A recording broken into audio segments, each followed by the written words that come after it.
My name is Eleanor Whitmore, and I am 100 years old. When people meet me for the first time, the thing they notice most is not my name or my story. It is my age. That is understandable. Someone who has lived for 100 years tends to surprise people. Some smile politely. Others stare a little longer than they should, as if they are looking at a piece of history that somehow learned how to breathe. Many people assume that reaching this age must come with a deep sense of fulfillment, as if surviving an entire century automatically means living a full and meaningful life. They imagine that 100 years must be filled with adventures, bold decisions, and endless stories worth telling. But the truth I carry inside me is much quieter than that. Yes, I have lived a long life. But for most of that life, I stood at the edge of my own dreams and watched them from a distance, like someone standing outside a window on a cold evening, looking into a warm room they were too afraid to enter. The strange thing about regret is that it does not arrive suddenly.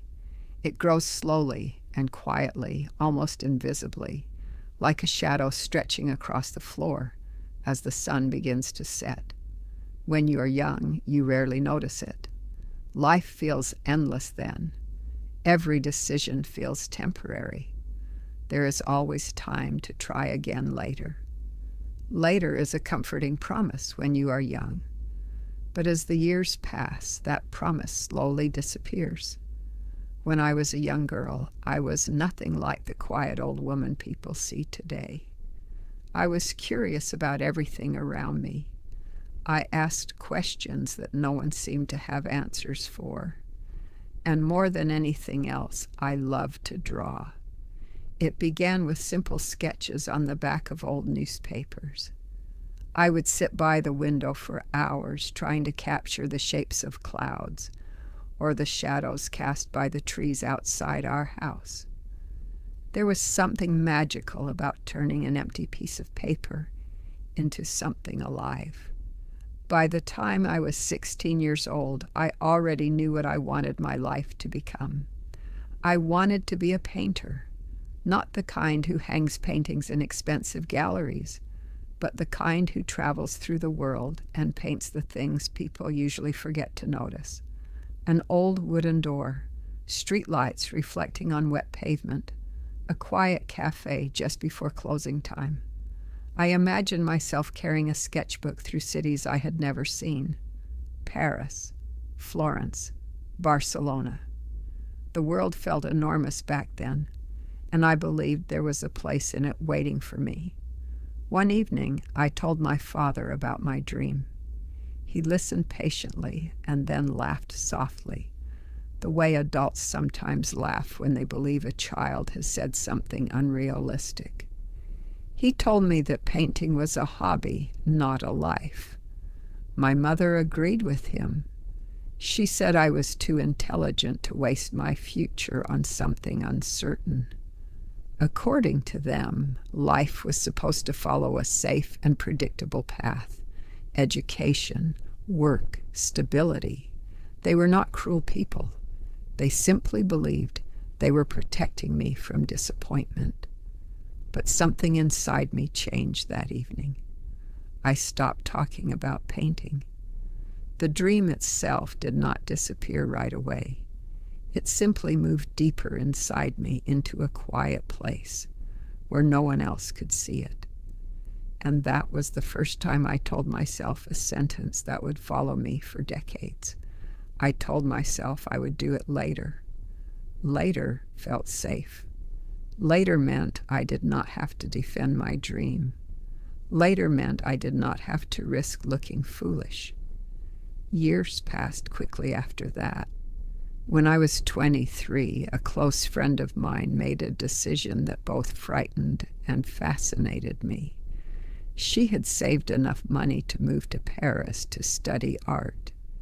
Her plan was reckless by every practical measure, but she carried it with the confidence of someone who believed life should be lived boldly. Before she left, she asked if I wanted to come with her. For several nights, I could barely sleep. The idea of leaving everything behind and starting a new life in another country filled me with both excitement and fear. I imagined walking along the Seine with a sketchbook in my hands. I imagined painting narrow streets and small cafes. For a brief moment, my dream felt alive again. But then another voice appeared in my mind. It was no longer my parents' voice. It was the imagined voices of everyone else. People would think I was irresponsible. They would say I was chasing a childish fantasy. They would expect me to fail. Those thoughts slowly became louder than my dream.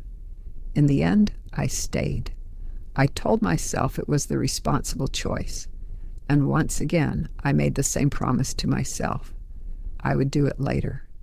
Life became predictable after that. I found a stable job, married a kind man, and built a life that looked respectable from the outside. Our home was comfortable, and our days followed a familiar rhythm. Nothing about my life appeared unusual, but inside me, the dream of painting never completely disappeared. Every few years, it would return quietly, like a forgotten melody. Once in my early 30s, I even bought a new set of paintbrushes and small canvases. I remember placing them carefully on a table near the window, imagining the moment I would finally begin. But one afternoon, a neighbor came to visit. She noticed the painting supplies and asked if I had started a new hobby. Her tone was light, almost playful. But for some reason, I suddenly felt embarrassed. I laughed and told her I was only experimenting. The next morning, I packed all the brushes back into their box. I told myself I was simply too busy, but the truth was much simpler. I was afraid of looking foolish. Years turned into decades. Responsibilities grew. Children were born. Work demanded more attention. Life filled every empty space with tasks that seemed urgent at the time. The strange part is that everyone around me believed I was doing exactly what I was supposed to do. They praised my stability. They admired my safe choices. From the outside, my life looked successful. But success built on fear always carries a quiet emptiness inside it. It was not until I was 72 that I finally confronted the truth I had been avoiding my entire life. My husband had passed away the year before, and the house felt strangely silent without him. One afternoon, I climbed into the attic to sort through old boxes that had not been touched for decades.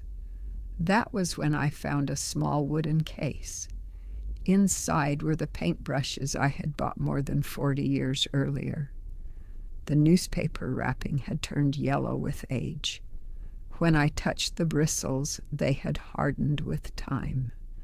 The paint tubes were completely dry. I sat on the dusty attic floor holding those brushes, and for the first time in many years, I allowed myself to imagine the life I might have lived. There could have been mornings spent painting beside open windows. There could have been journeys through unfamiliar cities. There could have been rooms filled with color instead of silence. Those possibilities had once existed, but they slowly disappeared, not because someone took them away, but because I had been too afraid to reach for them. That realization felt heavier than any tragedy. I understood something important in that moment. Most people do not lose their dreams because they fail. They lose them because they hesitate, because they quietly decide to wait one more year, because they fear being judged by people who will eventually forget them. For most of my life, I feared embarrassment more than I feared regret. And by the time I understood the difference, almost everything had already passed. Many years later, when I was 97 years old, I finally began painting, not because I had suddenly become talented, but because I had finally stopped being afraid. And now, as I look back on an entire century of life, there is one thing I wish to say to the younger generation.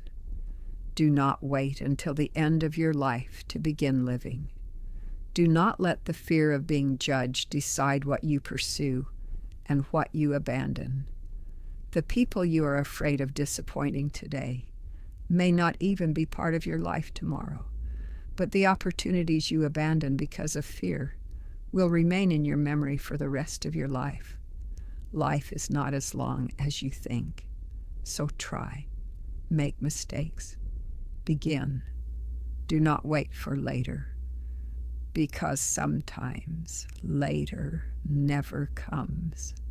Thanks for listening.